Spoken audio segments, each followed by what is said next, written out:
हर कोई हमें और आपको बोलता है किताबें पढ़ो, न्यूज़पेपर पढ़ो, इंग्लिश न्यूज़पेपर पढ़ो, इंग्लिश किताबें पढ़ो।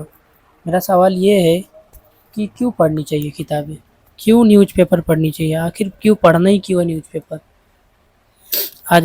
आज इस सवालों का जवाब ढूँढते हैं कि हमें क्या पढ़नी चाहिए, एग्ज़ैक्टली क्या पढ़नी चाहिए।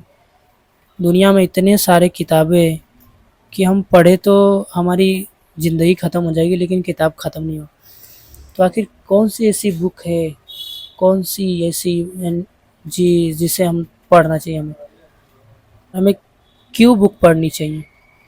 इस दुनिया में 130 करोड़ किताबें हैं, तो क्या पॉसिबल है हम सारी किताबें पढ़ लेंगे? हर हर किताबें अलग-अलग है, कोई सेल्फ बुक का किताबें है, कोई मेडिटेशन का है, कोई फूड्स का है, कोई कॉमर्स का है, कोई साइंस का है, कोई आर्ट्स का है, हर किताबें पढ़ी, कोई मेडिकल फील्ड का है। तो पढ़े क्या? कोई सेल्फ हेल्प बुक है। मैं आज आपको बताता हूँ कि आखिर एग्जैक्टली पढ़ना क्या चाहिए हमें।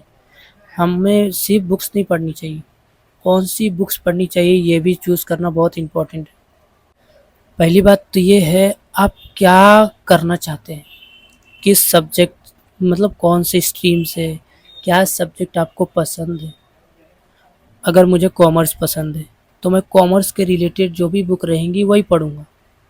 मैं डॉक्टर की बुक नहीं पढ़ सकता हूँ, नहीं तो मैं अगर कॉमर्स के रिलेटेड भी बुक पढ़ता हूँ और डॉक्टर के रिलेटेड भी बुक करता हूँ तो कोई मतलब नहीं है। ना मैं कॉमर्स के फील्ड में माहिर हो सकता हूँ, मास्टरी कर सकता हूँ, ना मैं डॉक्टर के फील्ड में माहिर हो सकता हूँ। अगर कोई स्पेसिफिक फील्ड मैंने सेलेक्ट किया है तो उसके रिलेटेड मैं बुक पढ़ूँगा तो मेरे लिए बेहतर रहेगा, या मेरे लिए प्रोसेस, मेरे लिए ग्रोथ करेगा, मैं नॉलेजेबल होऊंगा। लेकिन मैं अगर सारी बुकें कंबाइनली पढ़ने लगा, ये भी पढ़ लूँ थोड़ा, वो भी पढ़ लूँ थोड़ा, वो भी पढ़ लूँ, तो इसमें कुछ फ़ायदा है ही नहीं।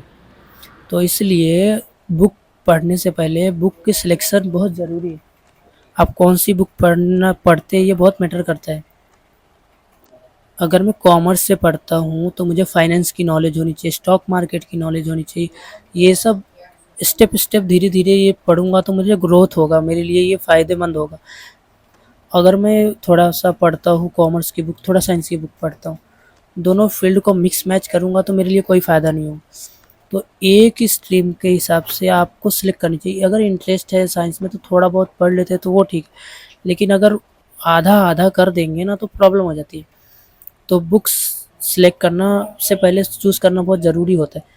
अगर कोई बुक पढ़ना चाहता है, इस ज़माने के हिसाब से अगर कोई बुक पढ़ना चाहता है तो डायरेक्ट बुक स्टार्ट करने की ज़रूरत नहीं है, या ख़रीद के परचेज़ करके पढ़ने की ज़रूरत नहीं। पहले आप क्या करो ना, आप उसकी समरी देखो, या यूट्यूब पे देखो, या कहीं ऐप वगैरह सुनो, कहीं कुछ ना कुछ करो, पहले उसकी समरी सुनो। अगर आपको लगता है वैल्यूएबल है वो समरी, जो आपके लिए काम आ सकता है फ्यूचर में, आपकी लाइफ में जो काम अप्लीकेबल है, तब उस बुक को खरीदो। नहीं तो ऐसे मत खरीदो, फोकट का पैसा वेस्ट करने से कोई मतलब नहीं है। दुनिया में इतने किताब है, किताब पढ़ के कुछ माही मतलब नहीं है।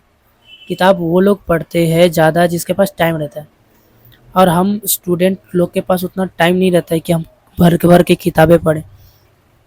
तो हमें ये करनी चाहिए, पहले समरी, या पहले ऑडियो ऑडियो बुक पढ़नी चाहिए। उसके बाद अगर वैल्यूएबल लगा तो उसके बाद पढ़ो। अगर सेल्फ हेल्प बुक पढ़ रहे हो तो उसमें तो और संभल के पढ़ना। अगर जो आपकी वीकनेस है बस उसकी बुक पढ़ो, ज़्यादा फालतू बुक पढ़ने की ज़रूरत नहीं है। अगर आपके पास फ्यूचर में सब कुछ अचीव कर लिया तो उसके बाद आप बुक पढ़ते रहो ना, कोई टेंशन नहीं है। मैंने महीने में 4 बुक पढ़ा, मैंने साल में 12 बुक पढ़ा, जो भी करो, वॉटएवर कुछ भी करो, उससे कोई मतलब नहीं रहता है। लेकिन आप अभी स्टूडेंट हो तो स्टूडेंट लाइफ में लिमिटेड बुक पढ़ो, ज़्यादा बुक पढ़ने की ज़रूरत नहीं है। जिस स्ट्रीम से हो उस स्ट्रीम की बुक पढ़ो। कॉमर्स से हो कॉमर्स की बुक पढ़ो, साइंस से हो साइंस की बुक पढ़ो, तो आपके लिए ग्रोथ होगा इसमें। लेकिन आप सब मिक्स मैच बुक पढ़ोगे ना तो आपको कोई मतलब नहीं। और सेल्फ हेल्प बुक्स से तो ज़्यादा ही दूर रहो तो बेहतर रहेगा। जितनी ज़रूरत है उतना ही पढ़ो, क्योंकि दुनिया में बहुत सारे सेल्फ हेल्प बुक है, और उसमें क्या बताएंगे, सीधा सीधा जो आप नहीं कर रहे वही बताएंगे, कि आप सुबह उठो, एक्सरसाइज करो, यही सब बताएगा सेल्फ हेल्प बुक।